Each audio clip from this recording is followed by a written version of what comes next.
श्री स्वामी समर्थ. चला फ्रेंड, आता मी पोहे बनवत आहे इथं आदित्यच्या टिफिनसाठी. आज शनिवार असल्यामुळं पोळी भाजीची ते काही आवश्यकता नाही, कारण शाळा लवकर सुटते ना, 9 ते 12च असती. त्यामुळे पोहे काय दिलं तरी चालतंय.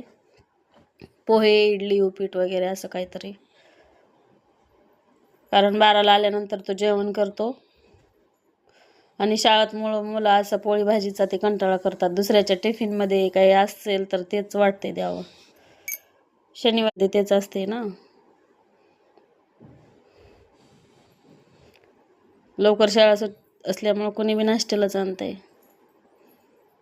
जास्त काही हिरवी मिरची ते नाही टाकली, उगं थोडीच टाकली, कारण तो तिखट खात नाही.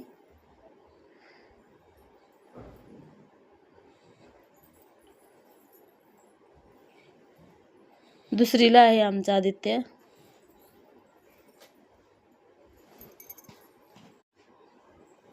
चला तर फ्रेंड्स, भरते आता मी टिफिन वगैरे. बाय.